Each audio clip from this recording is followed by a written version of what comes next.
Gente, hoy no van a poder ni parpadear, porque vamos a hablar de corrupción, pero corrupción institucional al más alto nivel. Vamos a hablar del negociazo del Transmilenio en poder de los magnates de Medellín, Ríos Velilla, amigos de Uribe y de Peñalosa. Vamos a hablar del prepotente fiscal Barbosa, de ese semillero de tráfico de influencias de la derecha que se llama Universidad Sergio Arboleda, de la amistad de fiscales y narcos, de la mano negra de Néstor Humberto Martínez y de la valiente mujer que se ha enfrentado a todo esto, la fiscal de Hierro de Colombia, Angélica Monsalve. Pero por su salud mental, les recomiendo que si van en el Transmilenio, no oigan este programa todavía. Lleguen a su casa, relájense, porque si lo oyen en el Transmilenio, puede ser que se emberraquen demasiado. Porque con cada viaje, los bogotanos hacen ganar billones a los magnates Ríos Velilla. Un clan que ha hecho su fortuna gracias a las influencias políticas que tienen y que les permiten convertir servicios públicos como el aseo, la energía o el transporte en mercancías. Y luego, por arte de magia, una buena parte pasa a ser su patrimonio privado. Un clan experto en pasar desapercibido y en declarar autoquiebras como hicieron en el Transmilenio de Chile. Hoy junto a Gonzalo Guillén vamos a entrevistar a la fiscal Angélica Monsalve, quien destapó ese entramado del Transmilenio, le imputó cargos a los Ríos Velilla y a pesar de las presiones de Barbosa y de Néstor Humberto Martínez, siguió adelante. Barbosa de hecho le ordenó traslado al Putumayo para alejarla del caso, pero la respuesta de la fiscal de Hierro le devolvió la esperanza en la justicia al país entero. Denunció a Barbosa por prevaricato. A Barbosa, que es su jefe, que es uno de los hombres más poderosos del país. Pues recuerden que la Fiscalía, con sus más de 18,000 empleados y 5.3 billones de presupuesto anual, es un órgano público, autónomo, dotado de personería jurídica y de patrimonio propios. Una entidad que bien manejada podría impartir la justicia que tanto necesita Colombia, ¿no? Para luchar contra nuestro gran cáncer, la corrupción.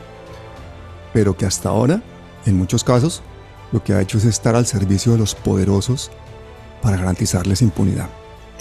Compartan ya este video, denle a me gusta y hagan todas esas cosas que hay que hacer para que YouTube haga su magia y todo Colombia se entere, porque lo de hoy son palabras mayores. Fiscal Angélica Monsalve, bienvenida. Buenos días, Pablo. Buenos días, Gonzalo. Gonzalo Guillén, a ti no te digo ni que bienvenido porque esto hace rato que es tu casa, pero bienvenido. Gracias. Un gran saludo para la doctora Monsalve y para ti, Pablo. Un día muy especial porque estoy no solamente con la fiscal de Hierro, sino con el periodista de Acero, porque tú eres otro abanderado de las luchas más imposibles y más quijotescas que se pueden dar en un país como Colombia.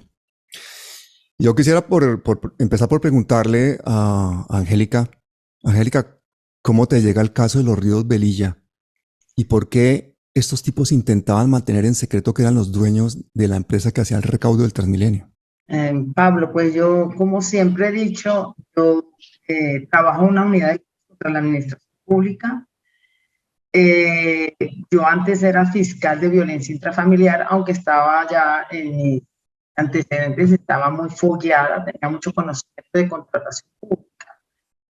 Llegué ahí a esa unidad y esa fiscalía la crearon nueva, la 414 para mí, la crearon para mí.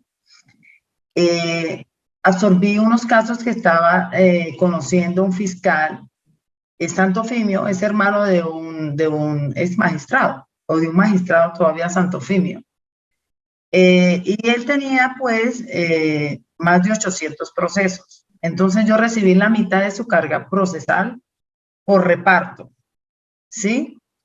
Todos en materia de contratación. Este fiscal tenía más de 4 años ahí, pero según mis estadísticas no había hecho nada, absolutamente nada. Lo tenían ahí como cuidando procesos. Cuando yo recibo, luego él se va y yo recibo la carga de él. O sea, recibí 2 fiscalías, casi 800 procesos o un poco más en materia de contratación. Actualmente tengo 300. Pues los procesos yo empecé a trabajarlos normal, acelerada con tanta carga procesal, procesos viejos pero no prescritos, desde el año 2000, procesos del año 2008, ¿sí? Y cuando yo empiezo a revisar carpetas, yo veo que todas las carpetas están debidamente sustanciadas por delegadas ante la Corte, muchos. Y yo, ¿cómo no hicieron nada en la Fiscalía? ¿Cómo esto ha pasado por tantos fiscales y no han hecho nada teniendo todo para llevar el caso a juicio? Entonces, pues yo tengo lo que es la justicia muy arraigada en mi sangre y pienso mucho pues en el Estado como tal, que los vulneran porque esos delitos son prácticamente corrupciones, son contratos y así se maneja la corrupción en este país, por la contratación pública. Así es que obtienen el dinero del Estado, pues los corruptos, llamémoslo así. Entonces este caso me llegó fue porque yo tengo una bodega donde están almacenados todos los físicos, porque la fiscalía ya se maneja por digital, por el SPOA, todo es digital, pero yo tengo todavía físicos. Creo que en la unidad soy la única que maneja físicos. Entonces entré a la polvareda de los procesos. Eso es un cuarto grande, lleno, lleno, lleno. Yo lo llamo el cuarto de los guardados, yo lo llamo así. Y cogí uno al azar, fue al azar. Cogí, voy a trabajar uno, yo los trabajo así. Hasta que yo no, o lo archive, o lo lleve a juicio, pues no quedo tranquila y no cojo el siguiente. Entonces lo empecé a trabajar, yo no sabía quién eran los Ríos Velilla, yo nunca miro a quién es la persona a la cual es la presunta responsable de esos hechos punibles y nunca los googleo. Ahora sí lo hago, desde que me pasó lo de los Ríos Velilla. Pero ya me había pasado antes muchas otras cosas más que no voy a ahondar en el asunto. Eso, lo de los Ríos Velilla, fue la gota que derramó el vaso. A mí ya me habían intentado cambiar muchísimas veces. Yo decía, ¿pero por qué? Claro, yo ataba cabos. Cada que yo radicaba una formulación de imputación, me querían cambiar. Y era una lucha contra la misma fiscalía para que no me cambiaran. Mira que ya está radicado, mira que yo no sé qué, peleando con el director seccional. Una pelea constante para que a mí no me cambien, ¿sí? Hasta que lo de los Ríos Velilla fue muy evidente y yo decidí denunciarlo. Yo no sabía quiénes eran. Cuando me llegan todas estas presiones, yo de verdad absolutamente estaba en la ignominia de quiénes eran los Ríos Velilla. Sencillamente yo vi dos personas que eran de apellido Ríos Velilla, que eran hermanos. Me entero que tenían otro que se llamaba, como ya sabemos, Alberto, y que era papá de un exconcejal de Bogotá. Y que estos dos tíos eran contratistas, y que el papá del concejal, yo empiezo a googlear, yo ya veo, y empiezo a googlear y a ver imágenes, yo claro, están aquí en la foto con un presidente, con un político, entonces yo ato cabos y ya veo porque me llegan pues todas estas presiones, empiezo a recibir llamadas de personas que yo pues había conocido a través del doctor Rodrigo Noguera. Yo ya estaba alarmada con esto, yo le dije, pues aquí están buscando cómo yo retiro la formulación de imputación de cargos. Bueno, y así llegó el caso a mis manos. Fue al azar, yo lo cogí desde los anaqueles y lo empecé a trabajar como hago con todos. Yo no soy selectiva. Lo que hay que decirle a la gente es que estamos hablando del recaudo del Transmilenio, que son 4.4 billones de pesos anuales durante 16 años. Imagínense ese contrato. Y eso es lo que lleva a la multimillonaria familia Ríos Velilla. Entonces, por eso fueron todas las presiones. Pero ¿cómo es que estos tipos querían mantener en secreto que eran los dueños de esa empresa? ¿Cómo fue eso? No sé cómo lo querían mantener en secreto. Y muchos fiscales que han sido de renombre han tenido las narices dentro de ese proceso, ¿sí? Y también lo tuvo varios fiscales que todavía trabajan en la Unidad de Delitos contra la Administración Pública. Tenían todo para llevarlo a juicio, porque habían suficientes elementos, pero no sé qué pasó, que ahí se quedó. Hacían una orden a policía judicial, lo dormían, otra orden a policía judicial, lo dormían. Y así pasó durante tantos años, hasta que pues llegó a mis manos y yo no tuve miedo. ¿Por qué? Si es un delito, en mi concepto como fiscal, analista del caso, si se cometió un delito, ¿sí? Pues yo tengo que llevarlo a los tribunales, a los juzgados, para que sea un juez quien decida si es culpable o inocente. Y yo hice mi papel como fiscal, normal, como deben hacer todos los fiscales de la República, porque además somos autónomos. Y cuando decidimos ser fiscales debemos de luchar porque esa autonomía sea respetada. Recordemos que estos multimillonarios son muy cercanos de Peñalosa, de Álvaro Uribe, grandes contratistas del Estado. De hecho, Álvaro Uribe fue el que les presentó al presidente de Chile, una visita a la que invitó al presidente de Chile a Colombia y le presentó a los Ríos Velillo, y así fue que hicieron ellos el negocio del homólogo al Transmilenio de Colombia, al Transmilenio de Chile, donde dejaron un reguero bastante importante, donde quebraron el sistema y básicamente, ahora vamos a comentarlo más tarde, pues dejaron unos antecedentes bastante tristes, cosa que ya han hecho en otras empresas. El autor del libro La historia secreta de Transantiago narra que el contrato para operar ese sistema se decidió en Colombia en 2004, cuando el entonces presidente Ricardo Lagos viajó a reunirse con su homólogo, el presidente Álvaro Uribe Vélez. Este habría servido de enlace entre Lagos y los Ríos Velilla. Uribe invita a Francisco Javier Ríos Velilla y le presenta a Ricardo Lagos, con quien tiene una amistad larga. Durante ese almuerzo, del cual existe evidencia fotográfica, Uribe habló de los Ríos Velilla como grandes empresarios y amigos. Y el presidente Lagos le dice: cuenten con todo mi apoyo. Cuenten con todo mi apoyo, sean bienvenidos a Chile. En ese momento no reconocíamos las garras ni los cachos. Aunque en Chile los Ríos Velilla fueron eje de muchas noticias negativas, nunca se abrió una investigación penal en su contra. Pero en Colombia sí existe un famoso proceso que avanza hacia la imputación de cargos de los investigados, y que es el mismo en que estaría siendo indebidamente presionada la fiscal Angélica Monsalve para que suspendiera la audiencia de acusación citada para el próximo 25 de abril. En esta ocasión, los hechos materia de indagación tienen que ver con otro multimillonario contrato para recaudar los dineros de Transmilenio. Ellos son capaces de cualquier cosa por mantener sus negocios. Siento mucha admiración por la fiscal Monsalve, por la tarea que ella está realizando. El famoso periodista chileno Castillo Irribarra sigue con atención lo que está sucediendo en Colombia con esta familia de empresarios. Recordemos que desde el gobierno de Samuel Moreno son los dueños del recaudo de Bogotá Tuyave, y es un negocio redondo porque ellos recogen la plata en cash, recogen la plata en efectivo, imagínense eso, millonadas, billonadas en efectivo, controlan las taquillas, los torniquetes y los sistemas de información. Y ellos querían mantener oculto que eran los encargados de controlar la empresa de recaudo de Bogotá, cuya función pues es recaudar todo ese dineral tan brutal. Y pues esa licitación la habían ganado ocultando el hecho de que su sobrino era pues concejal de Bogotá. Estas personas abiertamente ocultaron una información muy sensible al momento de la licitación, mintieron básicamente. ¿Esto se ha quedado impune? Yo soy el ente acusador en este caso, y yo voy a probar ante un juez que ellos tienen que los Ríos Velilla son dueños del 60% del recaudo de Bogotá. Cuando yo imputo los Ríos Velilla, yo le envío un oficio a la alcaldía de Bogotá para que hagan algo al respecto, ¿sí? Que mira que estas personas que se ganaron un contrato de concesión, ¿sí?, el recaudo del sistema de transporte Transmilenio, están siendo investigadas por la fiscalía. ¿Y quién estaba de alcalde, perdona, en ese momento? Pues Claudia López.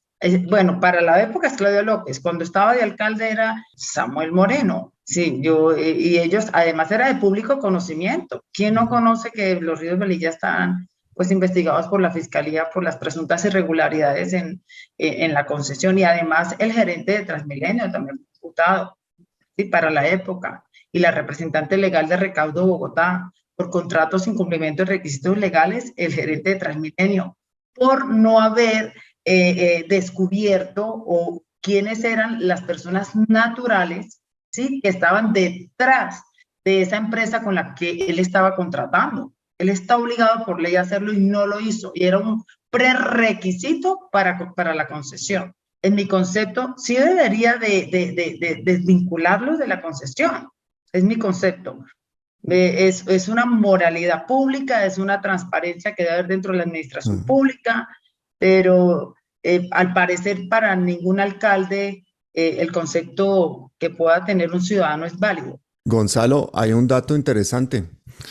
El abogado de este concejal, Felipe Ríos Londoño, que es el sobrino de los Ríos Velilla, que fue el concejal más joven en la historia de Bogotá, un concejal por cambio radical, en el momento de la adjudicación, pues, y el que no declaró el conflicto de intereses, El abogado de este concejal es Lombana, el abogado de Uribe.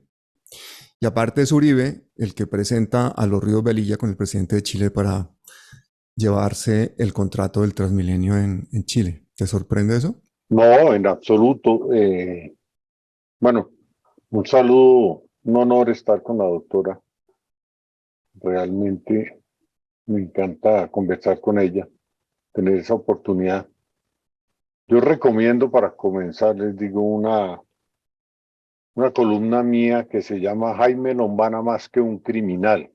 Solo con eso poner en Google la encuentran, está en la nuevaprensa.com.co. Hay un caso, y yo creo que la doctora lo conoce, que además de ser muy preocupante para ella. Alberto Ríos Velilla y Jaime Lombana Villalba, el tinterillo este yo lo llamo el Raúl.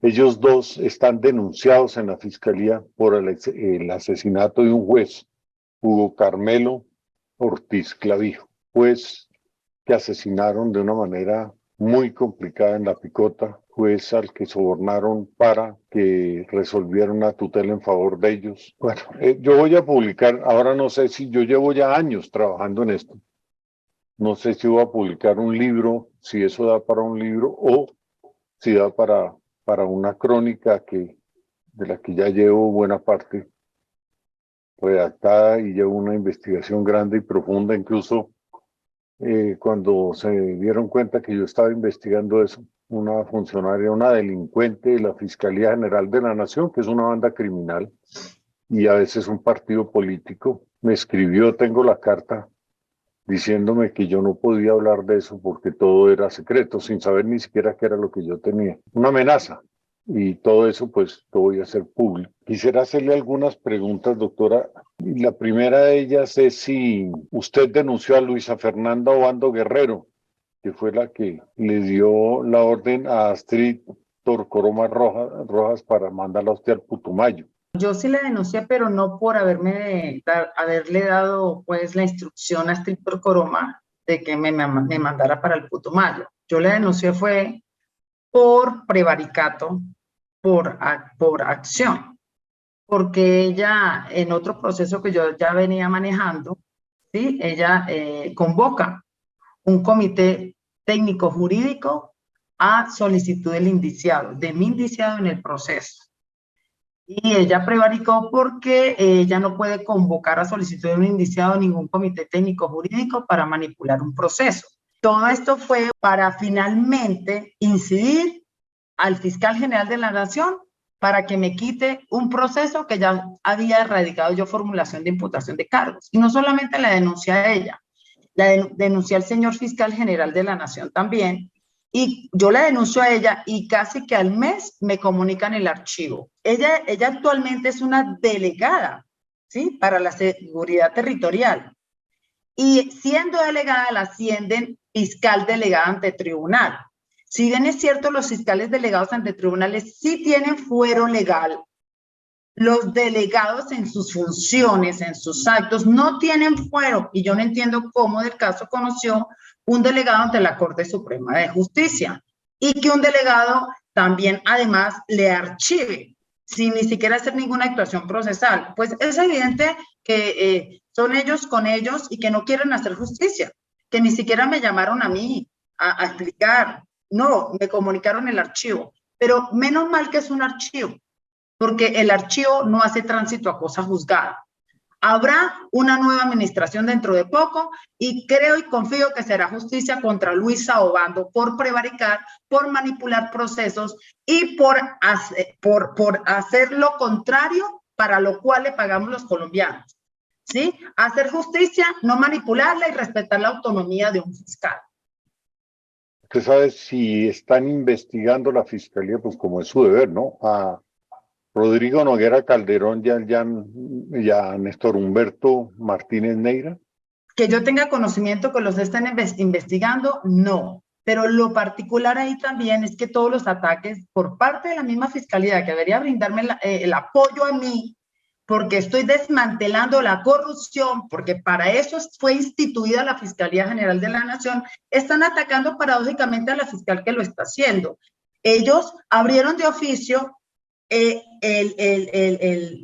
pues es un criminal confeso, Emilio Tapia, de hecho está preso, diciendo que la fiscal lo había grabado. Y ahí sí el aparataje de la misma fiscalía abre el CTI, el director del CTI abre una investigación contra de la fiscal, creyéndole por abuso de... Perdona que soy tan alterada, pero es que a mí me exacerba las injusticias, me exacerba, porque ya no aguanto más ataques por parte de la fiscalía. Me abren una investigación porque Emilio Tapia dice que yo lo grabé por abuso de la función pública y una fiscal 12, delegada ante tribunal, ¿sí? Me abre la investigación diciendo que yo no tenía potestades dentro de mis funciones para entrevistar a Emilio Tapia por el caso de Transmilenio.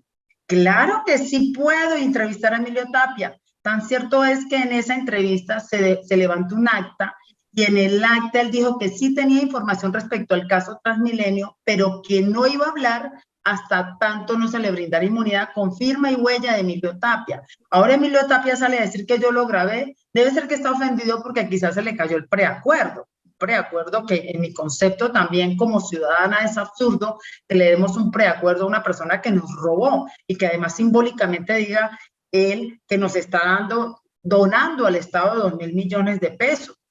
O sea, es absurdo que la fiscalía le crea a una persona que ha sido denunciada incluso por falso testimonio y que la misma fiscalía para abrirme una investigación a mí haga eso. Pero paradójicamente no le abren de oficio una investigación en contra por las presiones a Néstor Humberto Martínez, al doctor Rodrigo Noguera, a todas estas presiones, a todas estas personas que ejercieron presión. Porque no lo hacen de oficio, porque eso es flagrante, el querer presionar a un fiscal para que no haga su trabajo. Pero la fiscalía no actuó en este caso, pero sí actuó en caso contrario. Del caso que estaban hablando era el subdirector de la DIAN, este funcionario de Duque, era de la junta directiva de una empresa que se ganó un contrato con la DIAN, se llama Cristian Jaramillo Herrera, era el subdirector de la DIAN y no se declaró impedido. Hizo parte de la junta directiva de esa empresa hasta un día antes de la adjudicación. Barbosa y la directora de Seguridad Ciudadana, Luisa Banda, que es el tercer cargo de la fiscalía, pasaron por encima de la ley e intentaron quitarle el caso a la fiscal Monsalve. Querían que el caso muriera llevándolo a un comité convocado por el mismo investigado. Entonces la fiscal los denunció a ambos por prevaricato. Y aquí viene lo histórico y empezamos con la épica. En una decisión histórica, la Comisión de Acusaciones, que hasta ahora la conocemos los colombianos como la Comisión de Absoluciones, la Comisión de Acusaciones ordenó practicar pruebas y la realización de una audiencia contra Barbosa. Entonces, esto es realmente todo un hito y yo creo que eso es importante decirlo porque yo creo que esto no había sucedido, o sí, Angélica, que la Comisión de Acusaciones hiciera algo así y menos contra un fiscal general de la Nación. No, no había sucedido y lo más triste es que los medios lo apabullaron. Es algo histórico que una fiscal se haya enfrentado contra el Todopoderoso para hacer cumplir la ley y los medios pues no hicieron eco de ello y es algo como poco leal para con los televidentes, ¿no? Que Casi nada, ¿no? El fiscal general investigado por prevaricato y los medios lo callan. Sí, exacto. Esas son las tristezas que tenemos que vivir los ciudadanos en Colombia. Doctora, en estos hechos que usted ha denunciado, Jaime Lombana Villalba, conocido también por golpear mujeres de manera brutal y por sus borracheras insoportables, ¿de alguna manera la presionó a usted, le hizo ofrecimientos o le mandó a alguien? No, él entra en escena es cuando, en el mundo jurídico.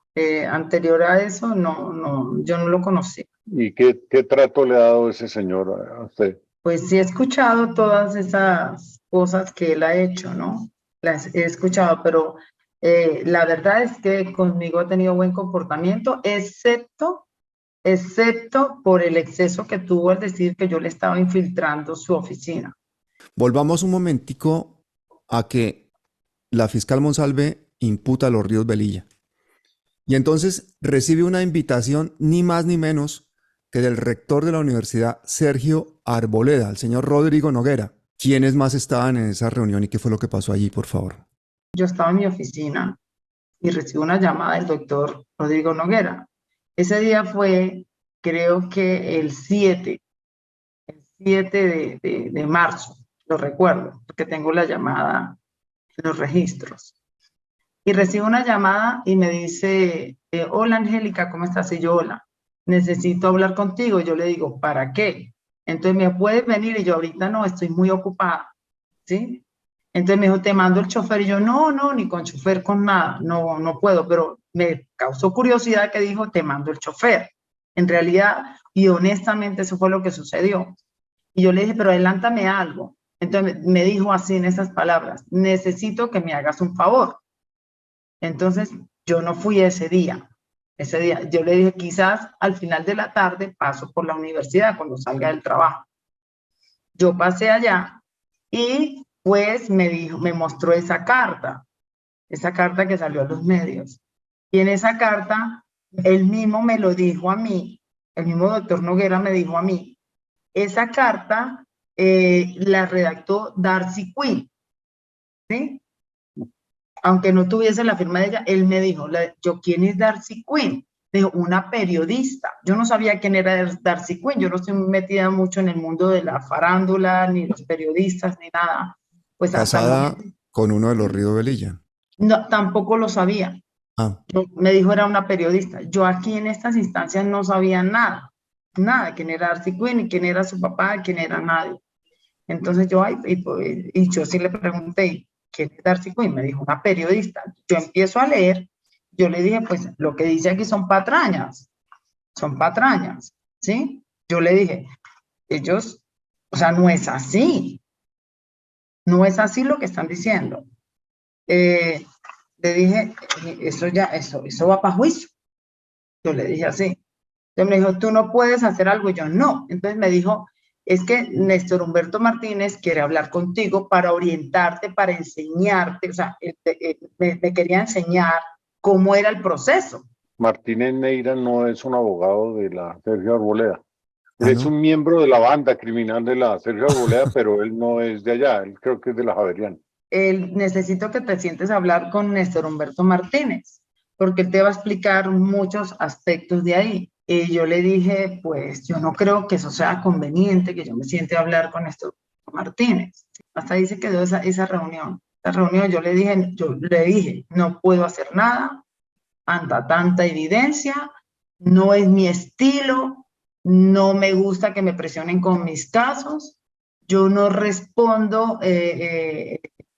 Si ellos cometieron unos hechos, pues tienen que entenderse con la justicia y defenderse procesalmente. Yo no voy a negar la amistad con el doctor Noguera como lo han hecho otros que la niegan. Yo no la voy a negar. Claro que sí tenía una amistad y no como lo hizo ver o lo quiso hacer ver Julio en la W en aquel momento, que es una amistad extraña, es una amistad rara, como queriendo hacer si yo fuera...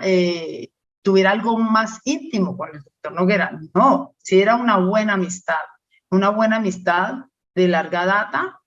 Él es un señor catedrático, nuestra amistad era en argumentos jurídicos. Yo lo admiro en ese sentido, que él tiene su biblioteca y yo le hablaba de algún asunto y él sabía en qué libro estaba, me prestaba, mira, en este libro léete aquí, la ley en el tiempo, léetela aquí. Y era una amistad así. Con Catalina Noguera, pues yo a Catalina la conozco es por su papá además. Y sí, yo iba frecuentemente a la universidad, pero nunca para hablar temas de trabajo, jamás. Yo no voy a negar esa amistad, pero él nunca me había pedido que ayudara a nadie, jamás. Hasta los Ríos Velilla, sí me lo pidió. Pero te lo dijo así claramente que quería que cambiaras tu decisión de imputar cargos al exconcejal Pues Felipe que Uribe. viera ver cómo los ayudaba, porque eran sus amigos. Él lo estaba haciendo era por Néstor Humberto Martínez, porque el Néstor Humberto Martínez sí es muy amigo del doctor Rodrigo Noguera. Son muy amigos. El doctor Noguera, aunque no me reconoció, si él era amigo de los Ríos Velilla, no me lo reconoció, me dijo que se los había llevado, que Alberto había ido con el doctor Néstor Humberto Martínez, que había ido con ellos. Pero fíjese que es particular, porque el caso que yo estaba manejando de los Ríos Velilla pasó por las manos de Néstor Humberto Martínez en aquel momento, cuando él era fiscal. O sea, a él le hicieron comunicados según el expediente, yo vi. Entonces, ahora, ¿por qué sí quiere ayudarlos desde afuera? En ese sentido, no lo estoy inculpando, estoy diciendo lo que presencié con el doctor Rodrigo Noguera. Me dijo que el doctor Néstor Humberto Martínez había ido varias veces a la universidad para solicitarle, porque a él le habían dicho que él conocía a la fiscal Angélica Monsalve y estaban buscando un contacto quien me conociera. Y me dijo, si puedes ayudar, ayúdalo, a petición de Néstor Humberto Martínez. Eso sí me lo dijo, porque él sí quería ayudar a Néstor Humberto Martínez. Ellos son muy amigos de vieja data, pero no me reconoció haber conocido a los Ríos Velilla. A lo que yo le respondí que no había nada que hacer ahí. Y respecto a Catalina Noguera sí la conozco. Y siempre pensé pues que ahí donde trabajaba Catalina se estaba en una zona, en una cuerda floja, una zona de peligro. Angélica, Catalina Noguera estaba en la reunión en la que estabas con Rodrigo Noguera y que te pidió que actuaras a favor de los Ríos Velilla.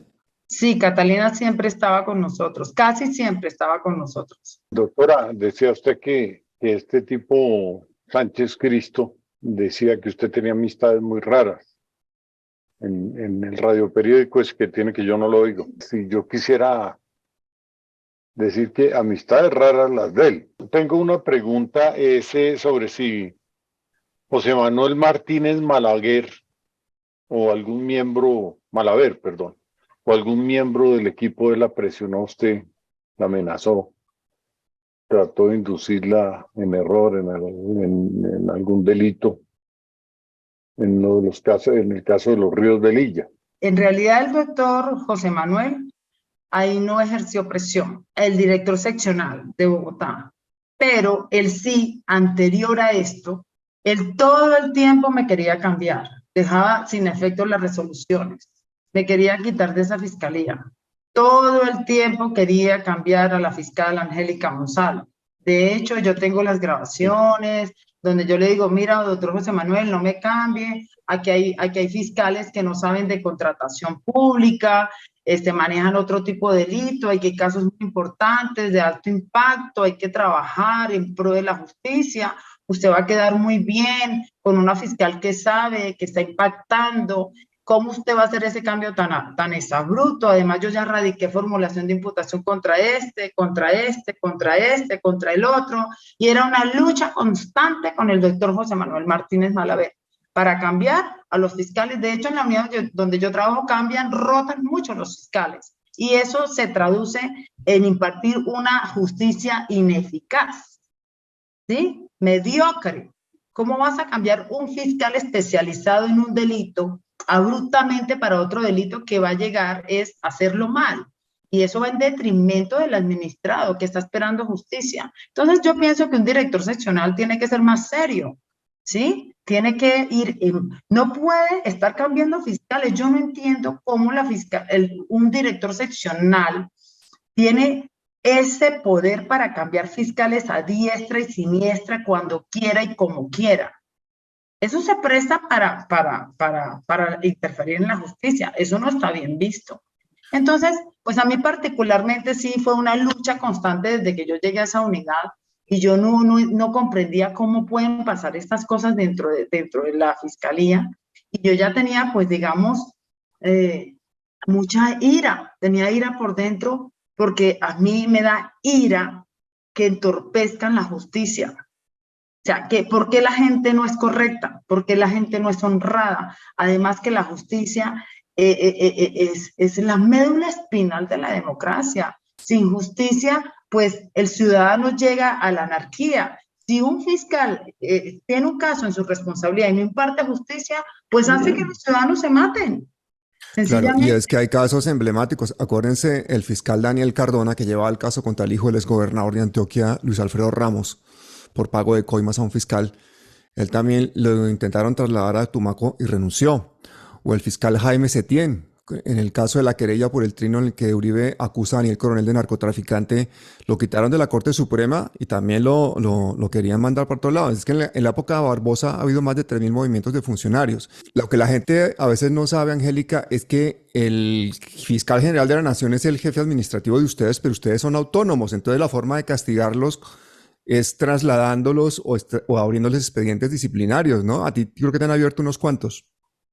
Sí, a mí me comunicaron uno desde Medellín. Yo no entiendo cómo. Sí, un auto de apertura a la investigación desde Medellín. ¿Y yo qué tiene que ver Medellín conmigo? Yo vivo aquí. Yo ahí respondí e interpuse la falta de competencia. Otro me comunicaron por el caso de Lombana. No me lo comunicaron, me lo abrieron por Twitter. Y aparece en la página como un auto inhibitorio. Y otro por haber entrevistado a Emilio Tapia. Ahora, por haber entrevistado a Emilio Tapia, estoy enfrentando un proceso penal ante una fiscal 12 delegada ante tribunal y estoy enfrentando por los mismos hechos, como no quise dejar que esa fiscal inspeccionara el proceso de los Ríos Velilla, porque estamos no hemos hecho descubrimiento probatorio y es mi deber custodiar las pruebas hasta tanto no se revelen en juicio, que es el escenario. Ella fue, mira lo que pasó aquí. Esta fiscal... ¿Es la fiscal Cucunúa? Sí, Cucunúa. Mira lo que hizo esta fiscal. Lo que hizo esta fiscal, emite una orden a la Policía Judicial para inspeccionar el proceso. Yo le digo, mira, hasta tanto no se realice descubrimiento probatorio, no se podrá inspeccionar el proceso. No obstante, lo solicitado está en el sistema penal oral acusatorio y puede ser descargado de ahí, que para nadie es un secreto, eso quedó en el acta, para nadie es un secreto que los directores, los coordinadores, los delegados y muchos otros actores dentro de la fiscalía tienen clave para ingresar a la SPOA de cada fiscal, lo que pues evidentemente se puede comprobar que el SPOA lo viola todos los funcionarios y no solamente el acceso del fiscal del caso. Entonces, eso quedó en el acta. Posteriormente ya fue a un juez de control de garantías, sin garantizarme a mí el contradictorio. Y el juez de control de garantías le concedió que inspeccionara el proceso. Fue a una segunda diligencia de inspeccionar y yo le dije a mi asistente, John, dale todo lo que ella pide. Sin embargo, ahí está cargado en el SPOA, porque yo siempre todo lo cargo en el SPOA. Se lo di todo lo que pide. ¿Qué mandó a pedir? Las órdenes a Policía Judicial, que fueron 2, donde yo ordené entrevistar a Emilio Tapia. Me fui con una comisión de la Fiscalía, aprobada. La primera fue mi investigador solo y la segunda vez fui yo. De las 2 reuniones con Emilio Tapia se levantaron acta firmada, con firma y huella de Emilio Tapia. Que también te pedía la prueba dentro del proceso para que el sustento jurídico mío para yo poder tener potestad de entrevistar a Emilio Tapia. Yo le digo, a ver, como se lo di, porque dentro del proceso obra que Emilio Tapia dio unas declaraciones en el año 2015 de los Ríos Velilla, que él sabía cómo se pagaban las coimas. Bueno, entonces yo quería saber que me diera información respecto a algunas preguntas que yo le tenía, ¿sí? Luego yo estoy facultada. Pero Emilio Tapia salió diciendo que yo lo había grabado, yo no sé de dónde sacó él esas cosas tan falaces, ¿sí? Pero la Fiscalía sí abrió una investigación en honor a Emilio Tapia, que está diciendo contra la fiscal, contra una misma funcionaria de ellos, a decir por abuso de función pública mía. Es que un fiscal abusa de la función pública por hacer su trabajo. Fiscalía debería ser más seria, los fiscales deberían de ser más serios. Increíble. Entonces, ¿cómo hacemos para impartir justicia? ¿Cómo hacemos nosotros si nuestras órdenes a Policía Judicial, que además me fui con una comisión? Ahora, si van a investigar que yo grabé a Emilio Tapia, pues prueben lo que yo lo grabé, pero no me digan que fue abuso de la función pública. Y fíjese lo que hizo la fiscal Cucunúa, que me parece grosero, grotesco y arbitrario a todas luces. Es una vergüenza de fiscal, de verdad, es una vergüenza para la Fiscalía General de la Nación. Una sicaria judicial. Es una vergüenza, para mí es una vergüenza que hayan fiscales así. La Fiscalía hay que depurarla, hay que depurarla. Ella lo que hizo fue, el mismo 20 que yo impedí con razonamientos motivados, ¿por qué no podía hacer la inspección. No obstante, un mes después se le entregaron los documentos. El día 20, ese mismo día 20, ella mandó un disciplinario a la comisión disciplinaria, un magistrado, a la comisión disciplinaria, a la seccional Bogotá de disciplina de los fiscales. Ella me mandó un disciplinario y un mes después, un mes después, el magistrado me comunicó el auto de apertura de la investigación.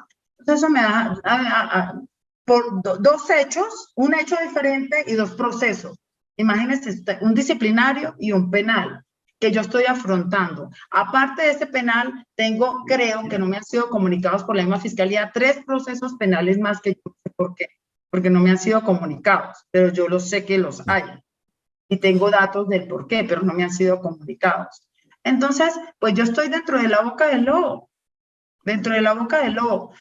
sola, pero no importa. Yo soy muy creyente de la mística del universo, de que estoy destinada a estar bien y que yo estoy cumpliendo una misión dentro de la fiscalía.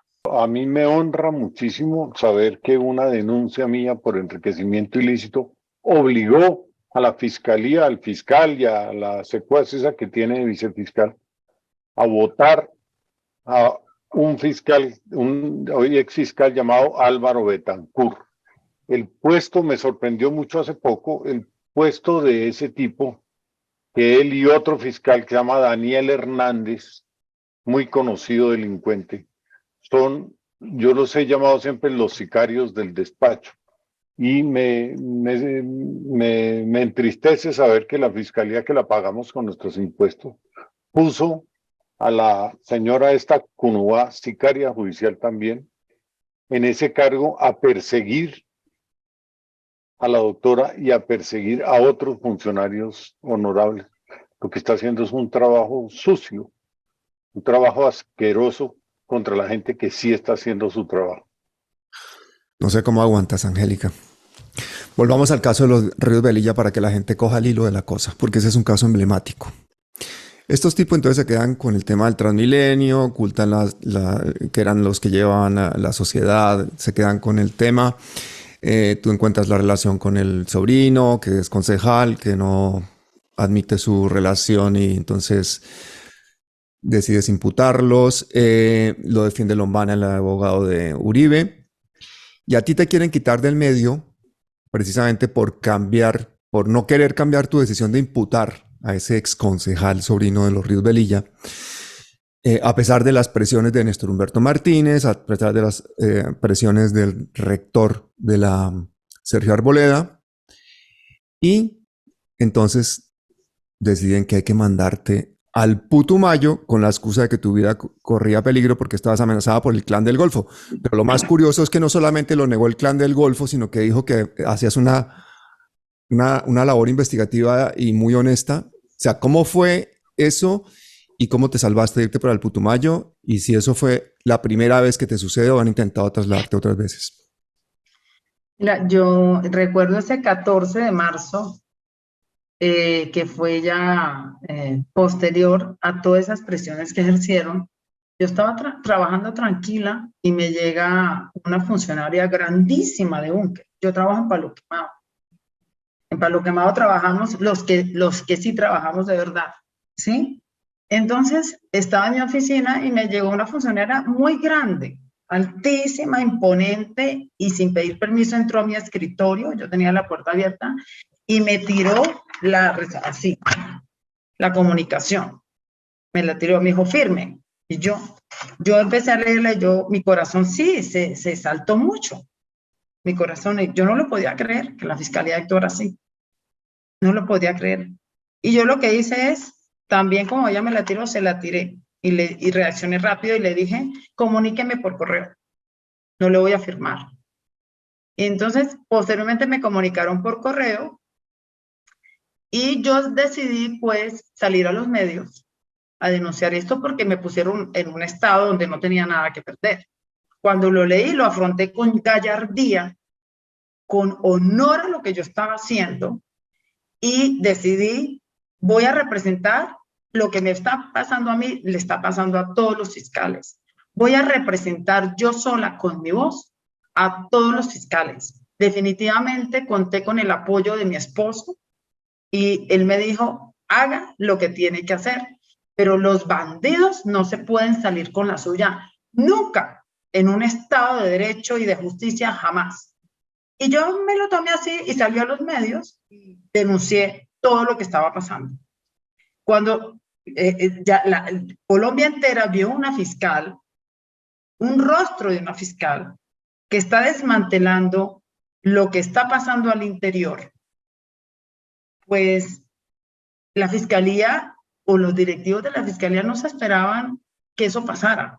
Nunca habían visto una fiscal desnudando a un fiscal general de la nación y a unos poderosos de este país.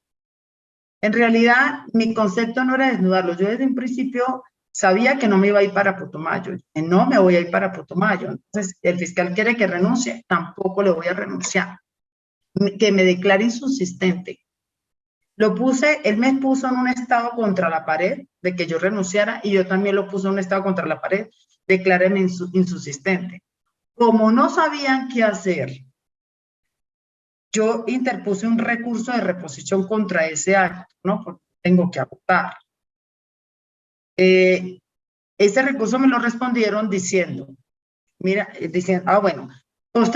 anterior a que yo interpusiera el recurso, un día yo estaba aquí en mi casa, ya como a las 10 de la noche descansando en mi cama, y recibo una llamada de la vicefiscal general de la Nación, y me dice, doctora Angélica, un comunicado salió de la Dirección de Inteligencia o de la Policía del general, diciendo que el Clan del Golfo la quiere matar. Va una comisión de la Fiscalía General de la Nación a su casa. Pues a mí sí me impactó eso porque yo estaba consternada. Entraron a mi casa 6 funcionarios de la Fiscalía General de la Nación. 6. Pues en mi casa yo tengo cámaras porque yo reviso mi casa por el celular. ¿Sí? Ellos entraron, pues la cámara grababa, obvio. Todo el que entre aquí, pues la cámara le graba. Al menos en los lugares comunes. Entró Acevedo, el director del CTI, entró, yo no recuerdo, el delegado para las finanzas para la criminalidad organizada, entraron 3 escoltas y habían 4 camionetas afuera de mi casa. Yo sentí que lo que querían no era apoyarme, sino aterrorizarme, porque aterrorizaron a toda una familia, la aterrorizaron. ¿Sí? Posteriormente radiqué el recurso de reposición contra ese acto y me lo respondieron diciendo, mira, qué cosa tan incomprensible y loca jurídicamente. Dijeron, no, a ver, es que cuando a mí me trasladaron en una resolución, trasladaron a 2 fiscales. A una fiscal que se llama Carol Manotas de Barranquilla, que tenía el caso de Monómero, y trasladaron a la fiscal Angélica Monsalve, que tenía el caso de Transmilenio de Bogotá, donde los indiciados eran los Ríos Velilla. Esa resolución es una sola. Yo me puse en contacto con ella, oye, ¿a ti por qué te están cambiando? Porque ya tenía sospecha. Yo sí sabía porque a mí me estaban cambiando, porque yo hice el iter criminis. Yo lo hice como fiscal también el iter criminis de lo que estaban haciendo conmigo, y eso fue lo que yo salí a denunciar. Y ella dijo, a mí me están cambiando por el caso de monómeros. Ella me lo dijo a mí, por el de monómeros. Yo no sabía que eran monómeros, me empecé a estudiar, yo, Dios mío, ¿cómo la fiscalía puede actuar así? Entonces yo le di fuerzas y yo, lucha porque no te quiten el caso por esto y por esto y por esto, y ella me explicó las irregularidades. Ella interpuso recurso de reposición también, y a ella sí la mandaron ella la mandaron fue para el Caquetá, creo. Y ella sí la mandaron. Cuando interpuso el recurso de reposición, le dijeron que sí, que ella se tenía que ir. Ella radicó tutela y la ganó, porque ella tiene muchas enfermedades y su hija también. Pero en el mío, a mí sí me respondieron, no reponemos el acto administrativo del traslado, pero suspendemos el traslado hasta tanto no cesen las amenazas del Clan del Golfo. Entonces, ellos abrieron de oficio una investigación de derechos, una fiscalía de derechos humanos, pues mi caso, el Clan del Golfo, ¿sí? Entonces, yo radico un derecho de petición para que me digan cómo va esa investigación. No me responden, radicado 3 y no me lo responden. No he querido meter tutela porque es que yo no me puedo desgastar. O yo me defiendo de la misma fiscalía o trabajo. Y yo decidí trabajar, voy a seguir trabajando para adelante porque yo no voy a poner abogados, no voy a gastar un peso en abogados ante actos arbitrarios de la administración pública. Porque ante un acto arbitrario, cuando los funcionarios están conducidos en contra de uno, no hay abogado que valga. Quiero anotar que es que no puede pasar desapercibido lo que usted nos cuenta. La vicefiscal general de este país, que ya ni país es, sino es un potrero, asumió la vocería del Clan del Golfo. Yo creo que ese es el culmen de la corrupción y de la podredumbre administrativa y de la podredumbre de la fiscalía. Que la vicefiscal asuma la vocería del Clan del Golfo. Gonzalo, ella, no sé, ella me llamó y me dijo eso, pero salió este general, hay un general, se me olvidó el nombre, él fue el que sacó el comunicado, eso está en internet. Entonces, un general se sumó a eso. El general sacó el comunicado. O sea, yo, de verdad, ese general, yo voy a llegar hasta las últimas consecuencias. ¿De dónde sacó ese general tales aseveraciones? Cuando a mí de alguna u otra manera, a través de algunos abogados, del abogado de ellos, me mandaron a decir, o con periodistas, de ellos sacó un comunicado las fuerzas gaitanistas diciendo que yo no me quería matar. Y además, ¿qué tiene que ver? ¿A mí qué me va a querer matar las fuerzas gaitanistas? O sea, ¿por qué? Perdona, aquí nos deben estar oyendo Gloria Gaitán y María Gaitán, y hay que decir que es una vergüenza que sigamos llamando a esa banda de criminales con el apellido de Gaitán. Eso es el Clan del Golfo. Sí. Yo desde aquí reclamo, por favor, que no llamemos a eso las fuerzas gaitanistas, porque yo creo que Gaitán es la antítesis de todo eso. Lo que sí quiero leer es el comunicado de ellos del Clan del Golfo, porque ponen... literalmente, la fiscal Monsalve se ha caracterizado por su capacidad investigativa y honestidad a toda prueba en los delicados casos que ha debido enfrentar. Por el contrario, la respaldamos porque es honrada y sacrificada y su labor la hacen para enfrentar a los poderosos que son los que tienen los intereses en las mafias. O sea, todo lo contrario, o sea, se desmarcan totalmente y la versión del Clan del Golfo parece la que debería haber dado la fiscalía y la fiscalía da la del Clan del Golfo más o menos, ¿no? Y recibí eso como algo absurdo de que a mí alguien me quisiera matar. Y así de mal estamos que por hacer lo correcto, si alguien me quisiera matar, diría yo, sería pues todos los que no están interesados en que yo judicialice las conductas punibles, o sea, los indiciados, no un Clan del Golfo.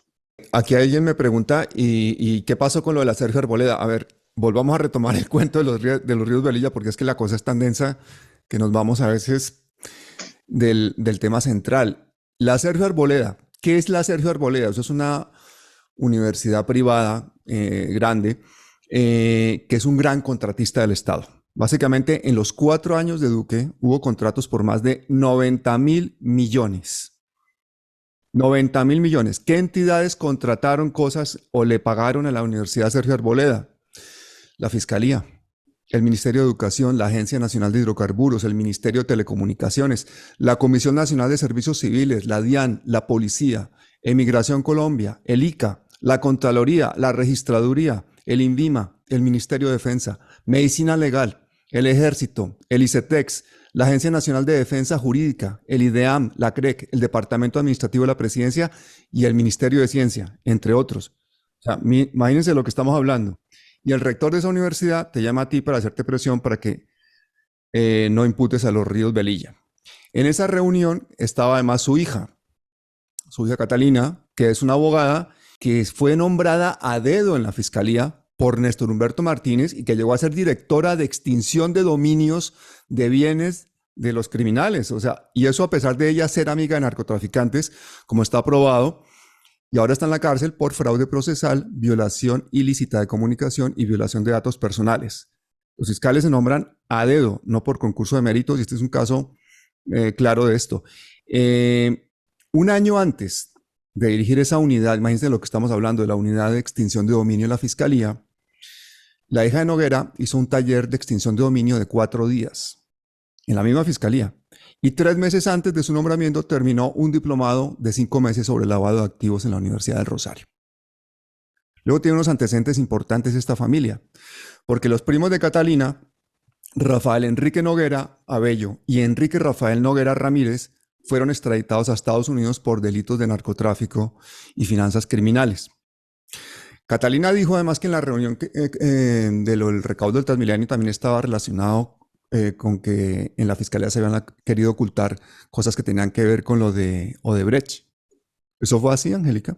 Sí, ella manifestó eso. Cuando era fiscal, Ana Catalina Noguera Toro, pues ahí fue cuando tuvo el problema y por eso terminó en la cárcel, porque resulta que ella tenía un amigo que era el ex narcotraficante Ramón Esteban Peña Martínez, el mismo del cartel de los sapos. Eso es una organización criminal que, entre otras cosas, se dedicaba a extorsionar narcotraficantes. El famoso alias el médico o alias el anestesista también, sí. Peña Martínez usaba su amistad con abogados, con funcionarios de la fiscalía, con agentes del CTI, entre otros, para identificar posibles víctimas y luego cobrarles entre 500 y 1.000 millones para evitar que fueran capturados o extraditados. Imagínense las amistades de Ana Catalina Noguera. No, lo que él cuenta en la declaración esa que se conoció recientemente es asombroso, es terrible. El fiscal delincuente Daniel Hernández, que está imputado y no lo votan, porque si lo votan hablaría sobre Martínez Neira, hablaría sobre el tontarrón que está de fiscal general, sobre la delincuente que está en la vicefiscalía. El tipo fue a una finca, a los narcotraficantes, les entregó la información secreta que él como fiscal tenía, información que además le pertenecía, era en su mayor parte a la justicia de los Estados Unidos. Creo que gracias a eso sí va a ser extraditado pronto y ojalá haya justicia en eso. Oiga, y esta mujer siendo la directora de extinción de dominio, amiga de un narcotraficante, pero es que resulta que ella encima le pide a ese narcotraficante que le haga un favor, a Peña Martínez, le dice que por favor que intercepte las comunicaciones de la esposa de su examante, un funcionario del Banco Itaú, para demostrarle a su amado que su esposa le era infiel para que él volviera con ella. O sea, imagínense por dónde sale la cosa. ¿Ah? Y la fiscal además la fiscal Noguera se encontraba con su amigo narcotraficante en la propia fiscalía o en el hotel Dan Carlton. Así que recordemos que esta mujer, hija del rector de la Sergio Arboleda, pues era una poderosa fiscal, ni más ni menos que la directora de extinción de dominio y la delegada para finanzas criminales. Y ya hemos visto la preparación con la que llegó a ese cargo y que además llega por Néstor Humberto Martínez. Gonzalo, ¿tú te vas a leer el libro de Duque? ¿Las obras selectas de Duque?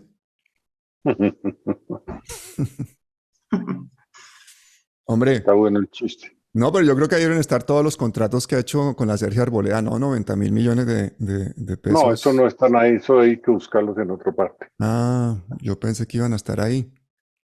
Oye, a mí no me extraña ahora que Petro no haya querido renunciar a su curul en medio de la campaña para no quedar en manos de esta fiscalía, ¿no? No, es que esto ya es el colmo de los colmos. Yo espero que Petro haga una terna bien hecha con la doctora aquí presente, que esté como la cuota femenina que tiene que estar ahí, y ojalá la eligieran como fiscal general de la nación.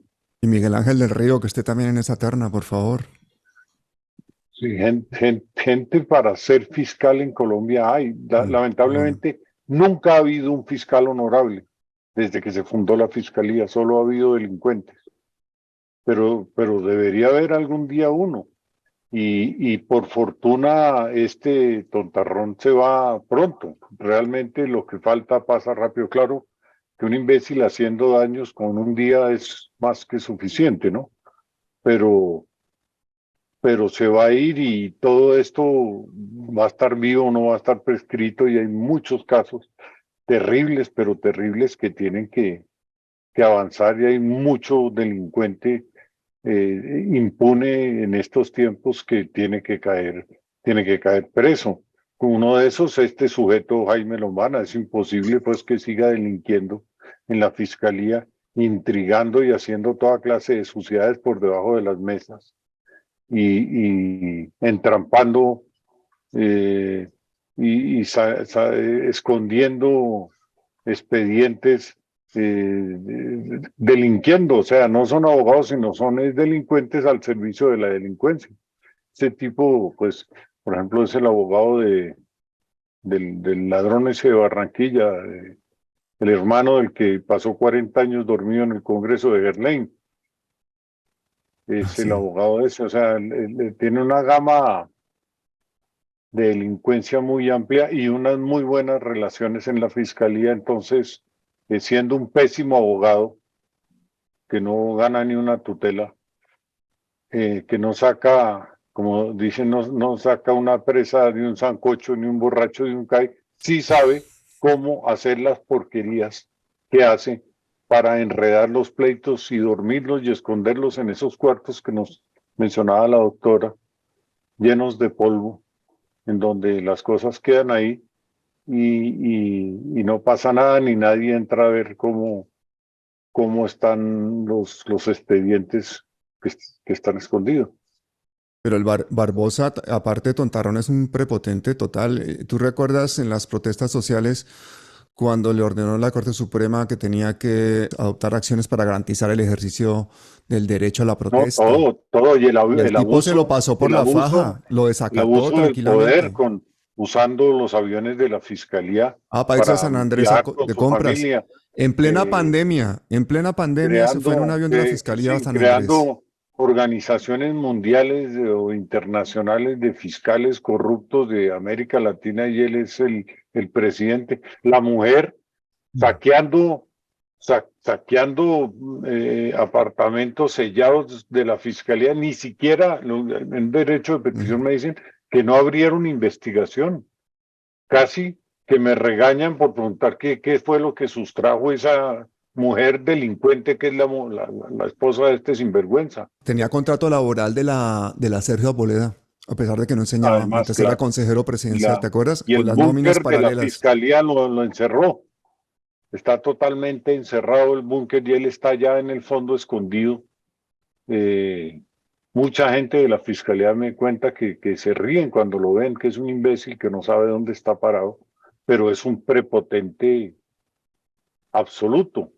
Y él cree, es decir, ni siquiera sabe contar el tiempo porque él sabe que está ya a pocos meses de irse para la cárcel. Dentro de las personas que recibían nóminas paralelas de la Sergio Arboleda no solamente estaba él, estaba el alto comisionado para la paz Miguel Ceballos y el condenado exministro Andrés Felipe Arias. Que la Sergio Arboleda, de verdad, que semillero de cosas tan horrorosas. Luego tenían problemas de que sus directivos habían comprado inmuebles a título personal, que luego alquilaban a la misma universidad. ¿Tú recuerdas eso? El Rodrigo Noguera, que había donado una propiedad a una fundación de la universidad y luego le cedió la explotación a una compañía de él mismo. O sea, La fiscalía la imputó a la hija de este tipo, a la Catalina, pero no pidió que la metieran presa. El juez decidió que la cosa era tan grave que la puso presa. Y así actúan con el delincuente Daniel Hernández, fue exactamente lo mismo. Pidieron que en el peor de los casos le dieran casa por cárcel y lo imputaron mal para ver si se caía todo. La imputación por la amenaza a Emilio Tapia fue tan mal hecha que pues el juez no le dio cárcel, pero ese tipo tiene que estar en la cárcel, ese tipo en la fiscalía, ejerciendo como fiscal, es un peligro para la sociedad. y la esposa de Barbosa, acuérdate de la Gualfa Constanza Telles, esta que contrató con la misma empresa a la que vigilaba mientras ella estaba en la Contraloría. O sea, hay muchas historias ahí en torno a toda esta figura. Y la esposa del Contralor trabajaba en la Fiscalía y la del fiscal trabajaba en la Contraloría. O sea, vasos comunicantes por todas partes. Y los perros del fiscal tenían o tienen, porque todavía tienen, un esquema de seguridad que dos fiscales que deberían estar trabajando en hacer que funcione la justicia están sacando a cagar a los perros del tontarrón este. ¿Eso Y no cómo puede pasa ser, nada. Angélica, que se utilicen de esa manera los recursos de la fiscalía tan absurda y no pase nada. Eso yo creo que fue una cosa que alarmó a todo el mundo, ¿no? Los perros con escolta para ir al parque a cagar. Es especulado de uso flagrante, pero que las autoridades o las personas que son llamadas a judicializar este tipo de conductas para que el ciudadano quede satisfecho, no lo hace, es lo más triste, porque es normal que el niño sea malcriado, lo anormal es que la madre lo permita. Entonces, lo anormal es que la Comisión de Investigación y Acusaciones no actúe de oficio ante un hecho público y notorio, flagrante. O sea, ya, ¿cómo es el hecho de ser fiscal general de la nación? ¿Sí? No le da derecho a que despilfarre el patrimonio público de todos los colombianos. Nosotros trabajamos mucho para pagar impuestos, para que venga un funcionario que tiene que respetar o tiene que atender a sus principios, a esos postulados constitucionales de la moralidad pública, de la transparencia, ¿sí? No abuse. Nosotros no estamos pagándole a unos funcionarios para que vivan. Sí tienen que vivir protegidos, pero ellos, no las mascotas. Claro. Ahí se está malinterpretando porque él no puede utilizar unos funcionarios pagos por el Estado para que le saquen a orinar o hacer su necesidad de los perros en los parques. O sea, porque la protección es para él tiene que ir con sus perritos en la mano, llevarlos a hacer sus necesidades y los escoltas detrás del fiscal cuidándolo, y luego lleve los perritos a su casa, o su hija lleve los perritos, pero que una escolta lleve unos perritos, yo no sé qué es más vergonzoso, que la escolta permita que lo utilicen para eso, o que el fiscal haga esas cosas. Y estoy hablando no como funcionaria, sino como ciudadana. Es mi derecho a mi opinión que no está cercenado. Nada me prohíbe yo opinar. Muy bien. A ningún colombiano nos pueden prohibir opinar. Podemos opinar todo lo que queramos. Daniel Mendoza así ganó el caso de Uribe. Todos los medios inventando que él tenía que retractarse, etcétera. Él no tenía que retractarse, él tenía que explicar que 2 o 3 cosas que dijo no eran información, sino opinión. Y él dijo, lo que yo dijeron que era información fue opinión mía sobre ese delincuente, asesino, narcotraficante, asqueroso del Uribe Vélez. Esa es la opinión de él y él tiene todo el derecho a decirlo. Y el tribunal la Corte Constitucional, ya paró, ya aceptó lo que dijo Daniel y tenía que aceptarlo. Le dijeron, salga en público a decir que lo que usted dijo no era una información, sino una opinión. Todos tenemos derecho a opinar.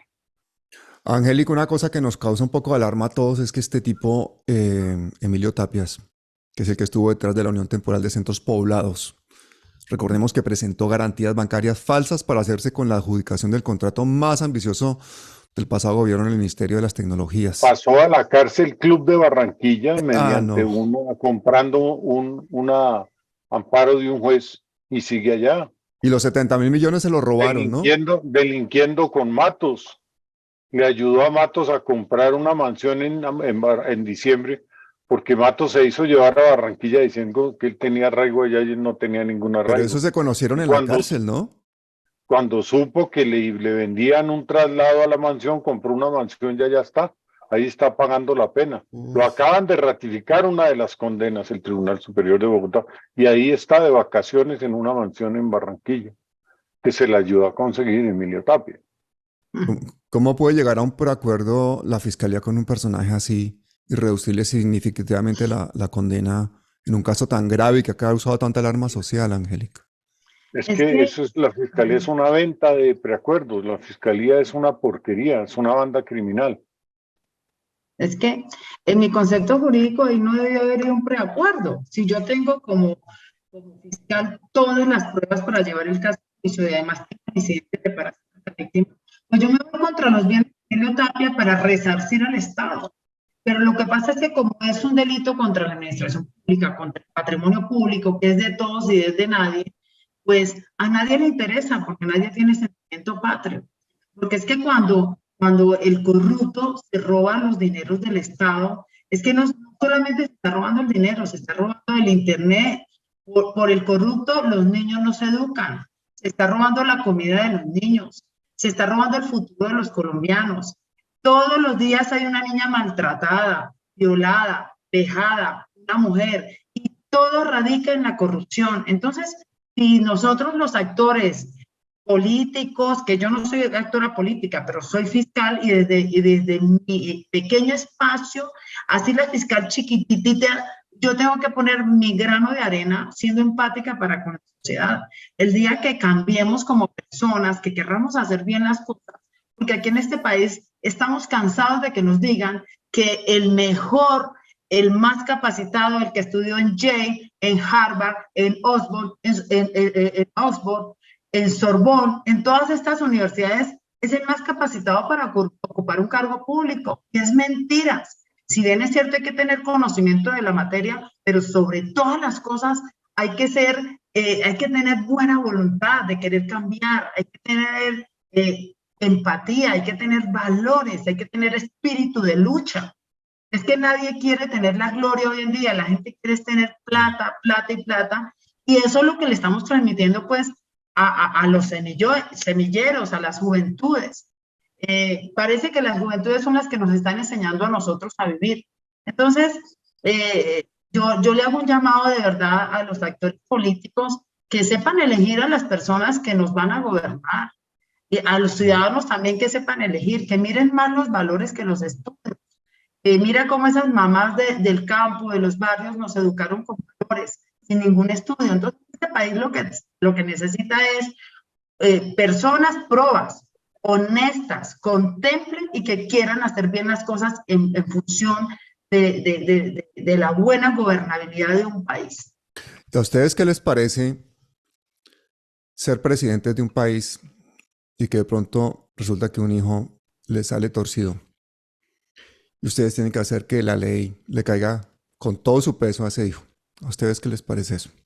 Es lo que hay que hacer, lo que Petro tiene que permitir y hacer lo que hizo, que a su hermano y a su hijo los investigue la justicia por los delitos que les endilguen.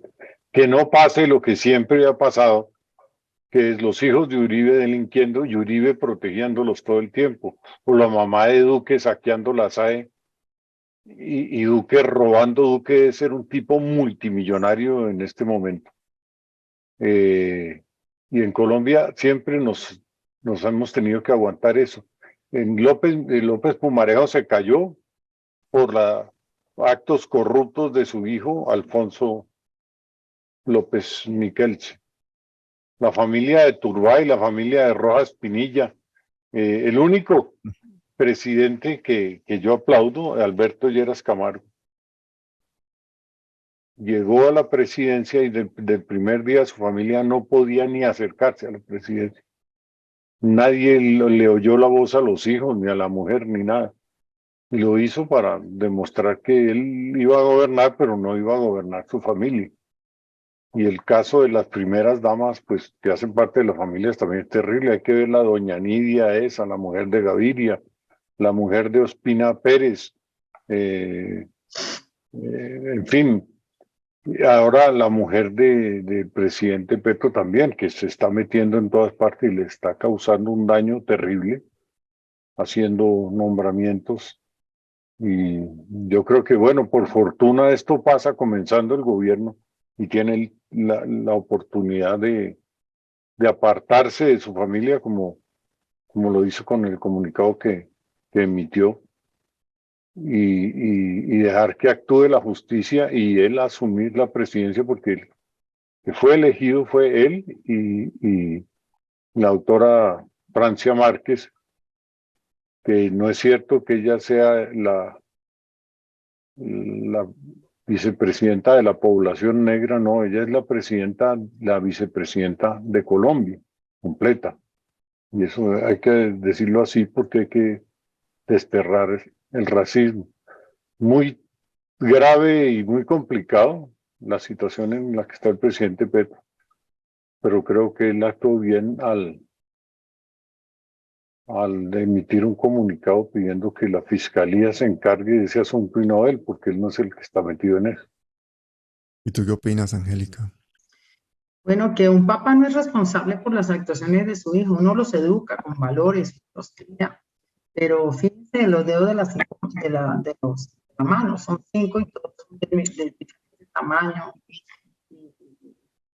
son diferentes. Este acto de que es el presidente de la República, Petro, pues a mí me parece un acto de valentía, de honestidad, de entregarle a la justicia a su propio hijo, ¿sí? El mensaje que le dio a la sociedad es, mira, si mi hijo cometió un hecho que revisten las características de un delito, conmigo a la fiscalía para que lo investigue y de ser el caso lo sancione, y no solamente a su hijo, a su hermano. Él se está desvirtuando o se está apartando, nos está diciendo, no soy responsable de lo que haga mi familia. Por el contrario, quiero que se haga justicia no solamente con mi familia, sino con todas las personas que actúen mal dentro de una sociedad. Me parece un acto de gallardía, un acto honesto, muy inteligente, muy digno de un presidente. No, yo creo que ahora se va a ver de qué está hecho Petro y se va a ver también de qué estamos hechos los que votamos por Petro, ¿no? Porque lo que tú dices, uno no es responsable de lo que hace un hijo adulto, ¿no? Yo creo que ha sido un castigo muy grande, posiblemente más grande además del sufrimiento personal que tiene que ser brutal. En un caso de estos, el castigo más grande para una persona que lleva décadas luchando contra el paramilitarismo, luchando contra la corrupción, jugándose la vida literalmente, que le han buscado hasta lo último, que fíjate lo que fue la alcaldía de Bogotá, hasta el último rastro, la última prueba, la última cosa para poderle demostrar corrupción y que ha salido indemne de todo, que ha ganado todos los juicios, que lo ha tenido que defender la Corte Interamericana de Derechos Humanos, etcétera, etcétera, y que justo le pueda pasar esto con un hijo. Ahora, hay algo que yo no quiero defender al hijo porque no me corresponde y tampoco quiero hacerlo, pero parte de las acusaciones que estaban haciendo era primero violar su cuenta bancaria mostrando unos gastos que eran legales, porque la asamblea a la que él pertenece le ha pagado 70 millones o más por cesantías y por toda una serie de conceptos que por mucho que parezca absurdo, pues es legal. Entonces, ahí, por ejemplo, esa parte, pues es una porquería decir que lo que se ha ganado como sueldos y otro tipo de prebendas que da el Estado a los diputados, entonces que con eso estaba pagando almuerzos carísimos de 120.000 pesos, que en realidad en un restaurante la comida de 2 personas vale eso o más. Realmente ahí si uno se pone a ver si se ganó 70 millones y compró una joya de 7, pues no me parece que fuera. Me parece una estupidez comprar joyas, pero si compró una joya de 7 habiendo tenido un ingreso de ese mes de 70 millones y el único extracto que presentan es ese, el de diciembre, es cuando le pagaron todo eso, no presentan los demás, no violan los demás extractos, ¿no? Yo creo que esto con el paso del tiempo se va a ir aclarando y las cosas van a quedar cada cosa en su lugar. Pero Angélica, ¿y esas chats tienen un valor legal? No sé, Sí. al no tener custodia ese teléfono, ¿eso tiene un valor legal? Voy a dar mi opinión como abogado. Yo pienso que sí, los chats tienen, ya he dicho en la corte, tienen un valor probatorio, pero yo estuve leyendo esos chats y los chats per se no dicen nada, ¿sí? Porque para que se configure el delito que le están imputando, o que le van a imputar, o que posiblemente van a imputar, cualquier delito, es que ese dinero sea ilícito, provenga de corrupción, de narcotráfico, o que se los haya dado a alguien para su campaña, ¿sí? Pero mientras la fiscalía no logre probar que quién se los dio, cómo se los dio, y si ese dinero estaba destinado para la campaña, pues ahí se queda, en el aire. porque todo sería muy mediático, ¿sí? Ahora, los chats per se no dicen nada, dicen que sí, que tenía dinero en su casa. Pues que, a ver, yo puedo tener dinero en mi casa. Yo puedo haber estado ahorrando por muchos años y guardar el dinero en efectivo en mi casa. Sí, muchas personas lo hacen y no es algo que pueda ser cuestionable. Yo puedo tener mi salario, la mitad de mi salario haberlo ahorrado en efectivo o guardarlo bajo un colchón o guardarlo en dólares y luego cambiarlo a pesos y hacer pues sufragar mis gastos. Eso no es cuestionable. Eso puede ser un indicio de algo, pero no es prueba de nada. Entonces, la Fiscalía tiene una carga argumentativa muy grande en que tiene que probar que ese dinero se lo dio alguien a él, que además es un dinero ilícito y que él lo destinó para una campaña. Ahí es donde está el problema jurídico que debe probar la Fiscalía, quien tiene la carga de la prueba. Pero los chats parecen más bien una prueba aportada por una persona que está herida y ya, y que quiere dañar. Pero esos chats también a la opinión pública le revelan un tráfico de influencias, un estilo de vida, una falta de transparencia, que yo creo que de ahí viene también la condena social, ¿no? Sí, a la condena social, la opinión pública, Claro. pero la opinión pública es muy diferente a la verdad procesal. La verdad procesal que muchos no entienden porque pues no entienden mucho de derecho, pero la verdad procesal es una cosa y la condena pública es otra. Sí, se presta para muchos malos entendidos. Mira, estaba traficando, le estaban dando, mira cómo gasta la plata, mira cómo quería pasar plata de aquí para allá, mira esto, mira lo otro, de dónde habrá venido ese dinero? Se cuestiona al ciudadano. Sí, es un acto inmoral lo que hizo Nicolás. En mi concepto es un acto Claro, muy sí, inmoral. yo pienso lo mismo y pienso que es impresentable realmente el hermano del presidente de la República en esas visitas a las cárceles. Debería retirarse de eso, hacerle un favor a su hermano y dejar de andar reuniéndose con delincuentes que por muy buena voluntad que tenga, eso es muy mal visto. Y el hermano del presidente no tiene ninguna función pública, ni tiene nada que hacer allá. Ahora, en Yo se lo contraste pregunté aquí con en el todo canal esto, y dijo que Petro no sabía y él no consultó previamente con Petro esas visitas. no, pues, sí, pero le hace un daño inmenso.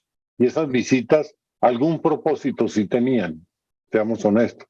No creo que él hubiera ido allá simplemente porque no tenía nada más que hacer, ¿no? Entonces lo que hace es dañarle el gobierno a su hermano, la imagen, en unos momentos que son terribles, que los ataques al gobierno son tenaces. Ayer iban a asesinar al director de la UNP que está tratando de limpiar esa alcantarilla. Fue muy grave el atentado contra él, no lo pudieron matar. Y en contraste con todo esto, por ejemplo, yo destapé, yo como periodista, la ñeñe política. Con Julián Martínez, con Diana López Zuleta, publicamos cerca de 20 artículos sobre cómo el Ñeñe Hernández le compró votos a Duque en por lo menos 7 departamentos del país.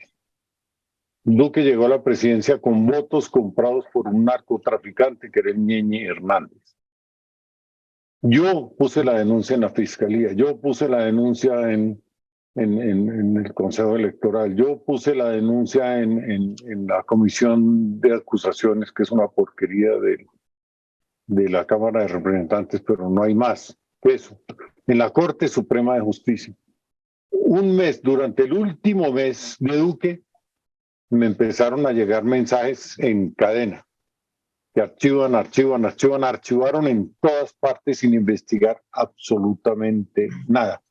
Uno de los que archivó la ñeñe política es el fiscal delincuente Daniel Hernández, y me dicen en la fiscalía que aunque lo han imputado ya y saben que es un delincuente, no lo pueden votar porque él tiene grabadas las conversaciones con el fiscal y la vicefiscal ordenándole que se tirara la investigación de la ñeñe política y la archivara. Esto se puede reabrir porque pruebas hay muchas. Pero ese delincuente imputado y todo sigue de fiscal por eso. Es protegido con una con unas grabaciones, según me dicen. Angélica, y aprovechando el consultorio jurídico que estás aquí, lo de María Isabel Urrutia, la ministra que ha echado Petro, esos contratos que firma ella después de que le dicen que ya no hace parte del nuevo gobierno, ¿eso también es una ilegalidad? Pues los contratos, ella estaba facultada, todavía era ministra. Lo que sí se ve feo es que ella ya sabía, tenía un comunicado por el presidente de que renunciara, ¿sí? Ella todavía era la ministra y los contratos son válidos. Ella todavía estaba Válidos legalmente, pero si a ti te investida dicen, esas facultades, si a ti te pero dicen ya no eres ministra y sí, vete sí. y te pones a firmar 300 contratos como Estoy loca. hablando jurídicamente. Jurídicamente los contratos son válidos porque ella era la mm, ministra.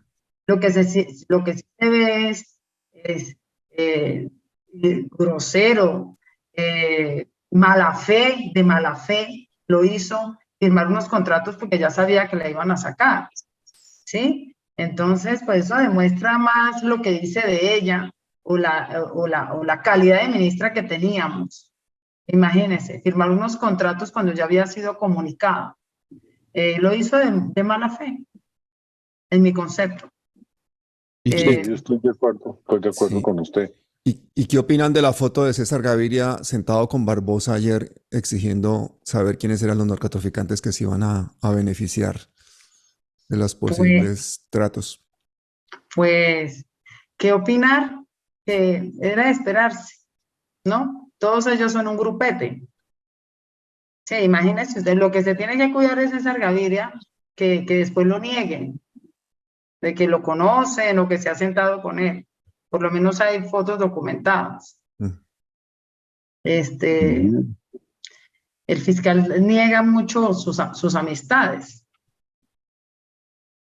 No, y opinar porque estaban sentados, pues ellos son un grupete. Y aquí hay clanes gubernamentales, lo que sí no se puede permitir es que haya solidaridades automáticas. Las solidaridades automáticas no deben de existir, ¿sí?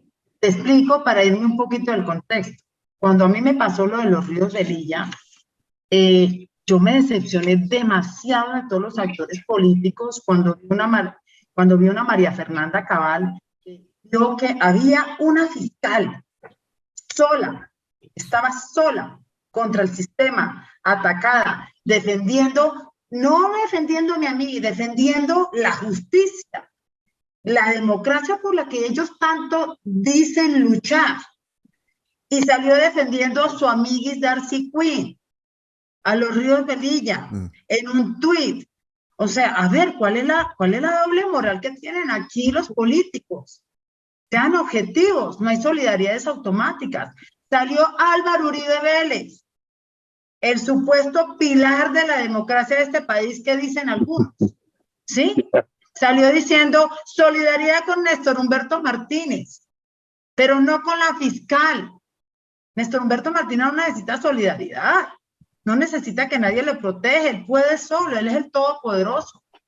La que necesitaba solidaridad era la justicia, señor Álvaro Uribe, señora María Fernanda Cabal, era la justicia, necesita solidaridad por usted, que es una representante del pueblo y para eso la puso el pueblo, para que haga realidad la justicia, para que usted luche por la justicia también, y le brindamos protección a usted y a su familia, es para que en ese momento no con la fiscal Angélica Monsalve, sí, pero con ese hecho arbitrario y grosero de algunos personajes poderosos que querían influenciar en la justicia.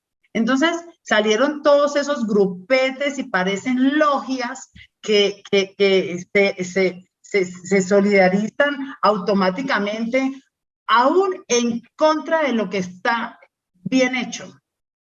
Entonces, eso decepciona al ciudadano. Señores representantes del pueblo que están allá en el Senado, el Congreso, o sea, tómense a pecho para qué están puestos ahí. A ustedes los puso fue el ciudadano, ustedes representan al ciudadano, ustedes no representan a los actores políticos.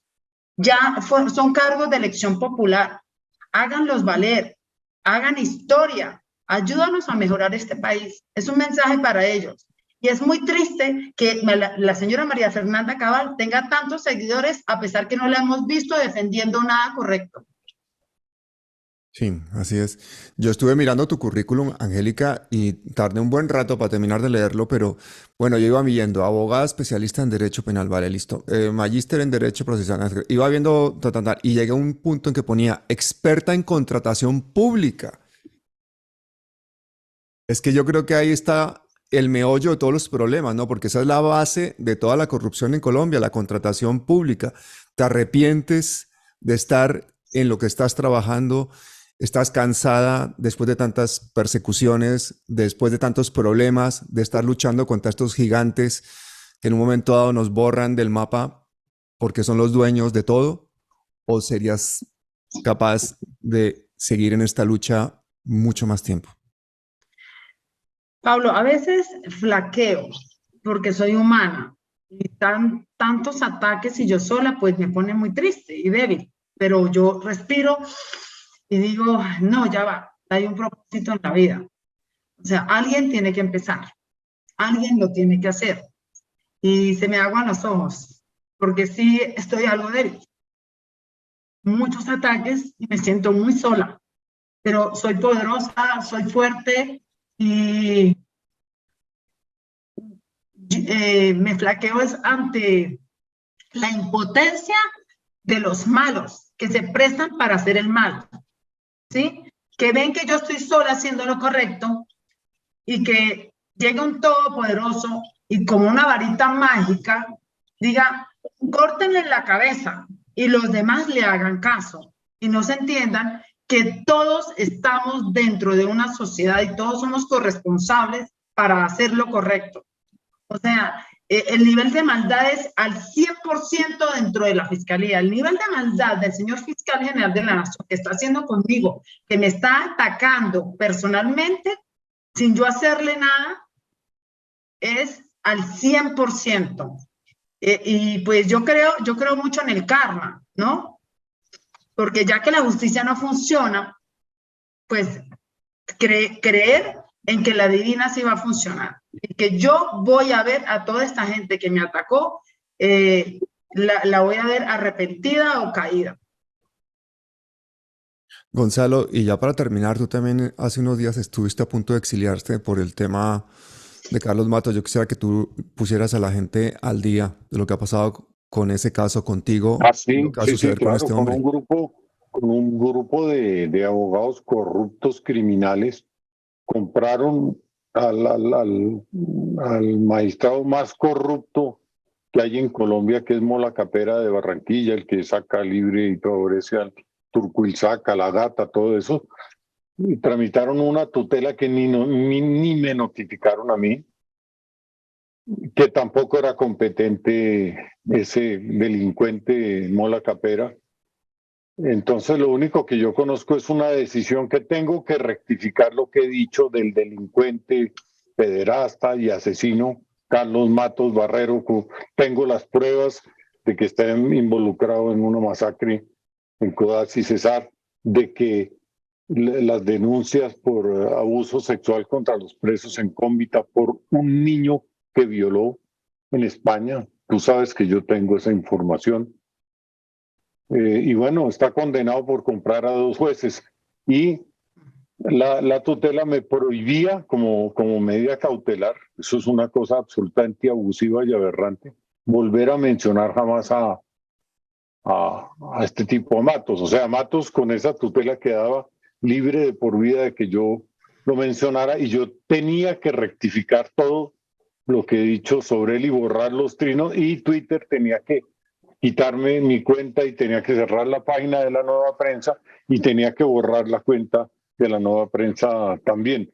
Aparte de eso, estaban tramitando un incidente de desacato y el sinvergüenza del Mola Capera desde hacía 10 días tenía lista una orden de captura contra mí y contra mi abogado, que es el doctor Roberto Mauricio Rodríguez, a quien tú conoces también. Roberto Mauricio interpuso un recurso ante la Corte Suprema de Justicia y la Corte Suprema tumbó eso, claro, y yo no me iba a dejar meter preso.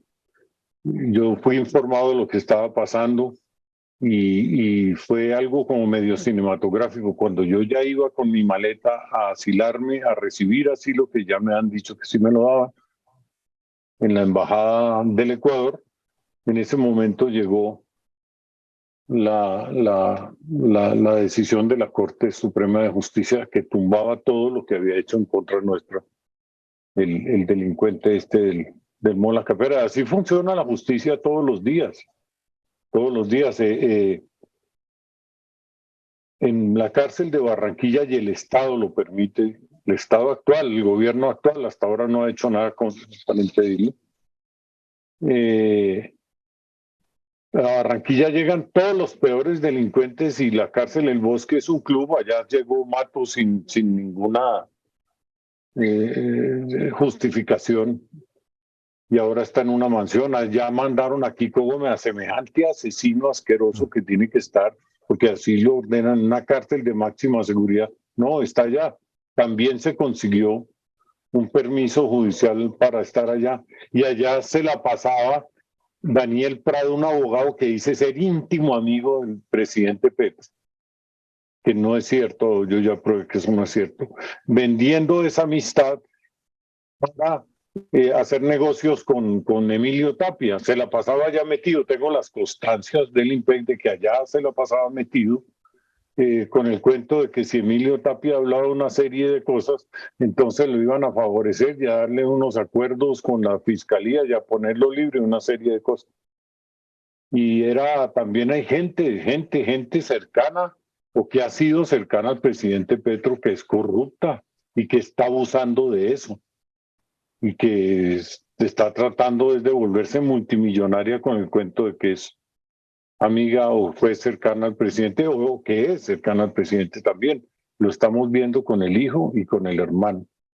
Y yo creo que todo esto ocurre en un buen momento, porque el escándalo cuando se depure y cuando hayamos visto todo lo que pasó, lo que va a llevar finalmente es a que todos estos delincuentes como Kiko Gómez, como Marcos Figueroa, asesinos de verdad, contra los que yo he sido testigo en juicio, testigo de cargo, no van a poder entrar de ninguna manera a los acuerdos de paz que sí hay que hacer para pacificar el país. Y toda posibilidad de paz, pues yo la respaldo siempre. Y por supuesto que yo no estoy de acuerdo con que toda el AMPA más asquerosa se aglutine, liderada por quienes dicen ser amigos del presidente Petro para salir a las calles a seguir robando y seguir matando. Eso, pues, yo creo que todo este escándalo enciende las luces sobre todo eso y a la larga impide que ocurra. Y pienso que sí, que el presidente Petro fue muy valiente y muy honesto al sacar un comunicado entregando a su hermano y a su hijo, porque como presidente de la República le toca hacerlo y lo hizo. No había habido ningún otro presidente comparado con Uribe, digo yo, los hijos de Uribe delinquiendo y Uribe ayudándoles a delinquir, ¿no? Eso ya creo que marca una diferencia. Yo te quiero decir algo, yo lo que viví, yo jamás pensé, de verdad, yo viví también algún tiempo fuera de Colombia, pero yo jamás pensé que los colombianos estuviésemos con tanto miedo de hablar y por eso es y que una persona que hizo lo que yo hice lo admiraran, así de mal estamos. O sea, que una persona como tú, que hables así y que diga, cuidado, van a matar el helicóptero. O sea, eso es un síntoma que estamos muy mal, porque aquí, desde la historia, desde muchos años atrás, nos están callando, nos callaron, nos cayó Pablo Escobar. Cuidado, por lo menos que yo soy de Medellín y viví esa época. Cuidado, usted mira, cuidado, usted opina, cuidado de esto porque la mata. Nos han callado, pues el mismo gobierno nos calla. Nos han callado algunos grupos beligerantes. O sea, a los colombianos nos callan y ya se creó en el ADN de que la mamá le dice al niño, cuidado, y eso está mal. Cuidado hablas porque no quiero que te metas en problemas, te callan. Entonces nos han cercenado libertades Y es impresionante cuando yo entro a la fiscalía, te lo digo desde mi experiencia, porque el fiscal no habla, porque el fiscal no denuncia. Pero ¿qué está pasando aquí? ¿Por qué le tienen miedo a este? Y porque un director seccional, un coordinador que no es fiscal y que la fiscalía existe es por los fiscales, ese es el propósito. Nosotros somos los que impartimos justicia y no por los administrativos. Los administrativos son para el mejor funcionamiento de la misión que somos nosotros, pero resulta que ahí los administrativos les tienen miedo. ¿Cómo es? Eso es lo que yo quiero que se reestructure, Gonzalo. Hay que luchar de que un director seccional no puede cambiar un fiscal como le da la gana. Hay que prohibírselo, eso está prohibido por el código. Aquí parece que en las facultades los estudiantes le hacen más caso a dicen, con sentencia en ponencia del magistrado yo no sé qué, y que eso está por encima de la ley, cuando sabemos que muchas veces esas altas cortes venden sus decisiones, lo sabemos, lo probó el cartel de la toga. Entonces, hay una falla en la educación, hay una falla en los semilleros, y esa falla se lleva a las instituciones públicas, porque ya tienen miedo de hablar, ya no saben ni siquiera, tanto la Corte Suprema de Justicia como la Corte Constitucional legisla, por Dios. Cuando la ley es clara no cabe el intérprete, se nos olvidó que quien legisla son esos cuerpos, órganos legisladores de ahí, de las cámaras, como cuerpos legisladores, llámese Senado, ¿sí? Ellos son los que legislan. ¿Por qué? Porque la ley obedece a la representación popular, a la representación del pueblo, que es el que quiere cómo nos que queremos cuál es la manera que nos van a gobernar.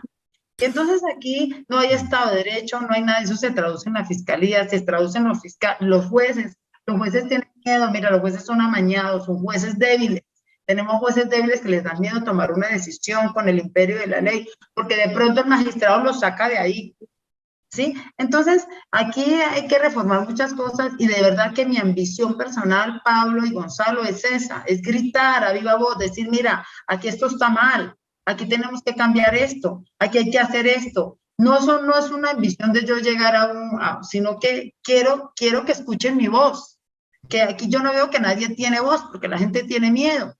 Pero Sí, imagínate que estemos en un país decente y que el presidente se amarre bien el cinturón y los pantalones y diga, Angélica Monsalve, y resultes tú de fiscal general de la Nación. ¿Cuáles son las 5 cosas más importantes que cambiarías? A ver, las 5 cosas es primero hay que llegar a estructurar internamente, ¿sí? La fiscalía. ¿Cómo? Desde las direcciones seccionales a nivel nacional, que son 35, 36. Esos directores seccionales no pueden ser fiscales.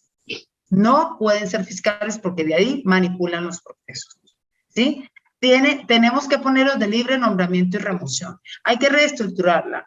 Hay que rescatar la confianza de los colombianos en la justicia con una buena imagen, sin prepotencia, desde todos los postulados de cómo debe funcionar la administración de justicia, ¿sí? Van 2. La tercera es impactar esos delitos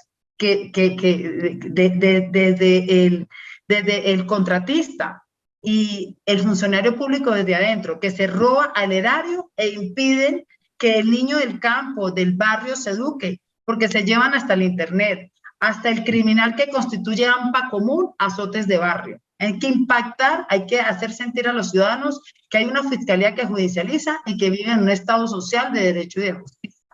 Hay que impactar eso. Segundo, un fiscal tiene que cuidarse mucho de sus relaciones, tiene que actuar a derecho, tiene que dar imagen, transparencia, ¿sí? Porque la justicia es la médula espinal de la democracia, ¿sí? Alejaríamos la anarquía, mejor dicho, haríamos de este país un mejor vivir. Entonces, un fiscal tiene que apartarse de esas relaciones políticas, ¿sí? Tiene que ser más bien relaciones jurídicas, ¿sí? Y no políticas. Hay tantas cosas por hacer dentro de la fiscalía, de verdad, no serían 5, serían muchas, pero lo principal es limpiar el monstruo desde adentro. Adentro tenemos un monstruo, tenemos tenemos fiscales que por años han hecho lo incorrecto y ven normal lo anormal, ven normal que amañan un proceso, y todo eso hay que cambiarlo, porque si no cambiamos desde adentro no podemos proyectar o impactar la justicia hacia afuera. Y básicamente es eso. El mal está causado y el mal está dentro de la Fiscalía General de la Nación, créeme. Es decir, la estructura de la Fiscalía cambia y el ciudadano ve fiscales transparentes. Al fiscal hay que darle voz ante los medios, no necesariamente tiene que hablar un director seccional, el fiscal hay que darle voz, ¿sí? Hay que darle poder, hay que darle, bueno, fiscal que se corrompa, pues se judicializa con todos los instrumentos de la ley, pero hay que todavía rescatar la buena fe dentro de la Fiscalía. Y pues, Pablo, tendría que decir muchísimas cosas que pues, hay que asignarle, no, ya tiene un presupuesto, distribuir mejor los recursos dentro de la Fiscalía, que está muy mal distribuido. Eso te iba a decir, ¿es normal que de 5.2 o 5.3 billones que tiene el presupuesto de la Fiscalía, 3,7 billones sean para gastos de personal? Pues mira, sí, no es normal, no es normal. Por lo menos, ya tú dijiste el presupuesto de la Fiscalía. La Fiscalía tiene alrededor de 23.000 funcionarios, ¿sí? Tiene 35 seccionales en todo el país y 6.000 fiscales, ¿sí? Fíjense que de los 23.000 funcionarios solamente hay 6.000 fiscales. Es absurdo, es absurdo. De esos 23.000, al menos más de la mitad tienen que ser fiscales. ¿Cómo es posible? Porque hay impunidad. No solamente hay impunidad por corrupción, no, vamos a sincerarnos. También hay impunidad por exceso de trabajo. Porque ¿cómo un fiscal maneja? Hay fiscales que manejan 3.000, 4.000 causas. Eso es humanamente imposible. Y eso se traduce en que el administrado que está esperando justicia no la reciba, porque su caso prescribe. Y el fiscal pues no tiene otra que decirle, mira, yo no tengo chance no tengo tiempo, estoy saturado de trabajo. Entonces, no hay voluntad de cambiar la Fiscalía. De esos 23.000, al menos 13.000 funcionarios, ¿qué hacen? Mira, 23.000 funcionarios y 6.000 fiscales. A ver, o sea, por lo menos tienen que haber unos 18.000 fiscales, porque los administrativos deben de ser pocos. Mira, una dirección seccional, por lo menos la Dirección Seccional Bogotá, tiene más de 25 personas a su cargo. ¿Y qué hacen las direcciones seccionales? Nada, nada. Servir de canal de arriba, del fiscal general, la vicefiscal y las delegadas, ¿para qué?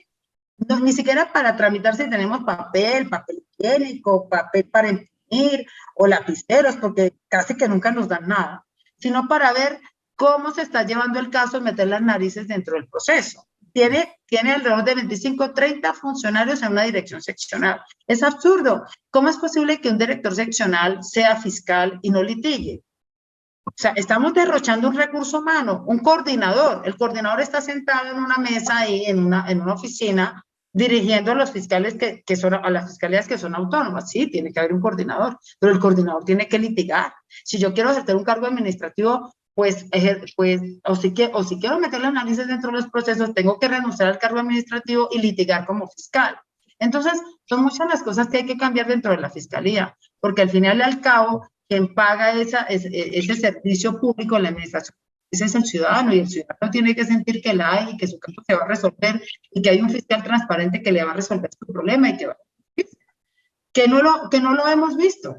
No lo hemos visto ni lo vamos a ver, porque tenemos fiscales débiles, saturados de trabajo, manipulados, con miedo a que los trasladen, y entonces terminan haciendo lo que les dicen los administrativos. Hay muchos entuertos. Yo quisiera que sí me dieran la oportunidad, no desde donde yo esté, pero cualquiera que llegue a dirigir la entidad me diera la oportunidad de aportar mis ideas, ¿sí? Que en mi concepto son bastante buenas, porque las he vivido en carne propia y porque sé cómo funciona el torrente sanguíneo dentro de la entidad, sé cómo funciona, cómo se manejan los recursos públicos. Yo no entiendo cómo un fiscal general de la nación, no estoy hablando de la persona, estoy hablando del cargo. Un fiscal, sea quien sea, tenga que tener un avión. ¿Por qué tiene que tener un avión? No tiene que tener un avión, puede viajar en un vuelo comercial. Un avión es mucho gasto público. Esos gastos se pueden distribuir mejor en pago de funcionarios, de fiscales, para que impartan justicia, ¿sí? menos administrativos, no hace falta tanta burocracia dentro de la Fiscalía para impartir justicia. Necesitamos gente con voluntad, gente que quiera hacer las cosas bien, gente honesta y preparada, y uno de los pilares dentro de la Fiscalía sería promover la especialización de un fiscal dentro de una unidad. Es decir, está pasando, y un fiscal de hurtos lo trasladen para una unidad de violencia intrafamiliar, que tiene años en hurtos. Es absurdo ese cambio, ese cambio es absurdo. Tenemos que más bien potencializar a ese fiscal que está especializado, que ya lleva un trabajo pues realizado y que va a impartir justicia con eficiencia y eficacia. Hay que fortalecerlo. Entonces, básicamente, esas serían pues los postulados que yo tendría, que hay que cambiar en la justicia para que se impacte dentro de la sociedad y se vea que realmente hay justicia. Y para que funcione, ¿no? Brutal, todo lo que hay que hacer. Ojalá que se pueda hacer. Bueno, ahora sí me tengo que despedir. Yo creo que no los he dejado desayunar, allá es muy temprano. Les deseo un bonito día, un día de lucha, un día de resistencia, y a todos los que nos estén escuchando también para que compartan este video, le den a me gusta y hagan la magia de YouTube para que esto le llegue a todo Colombia. Angélica Monsalve, nuestra fiscal de hierro, Gonzalo Guillén, nuestro periodista de acero, muchísimas gracias y hasta siempre. Gracias, Pablo. Feliz día. Gracias, Gonzalo. Fue un placer conocerlo. Igualmente, un honor haber estado con usted. Y a mí también. Un honor estar con ustedes dos. Muchas gracias. Chao. Hasta luego. Chao.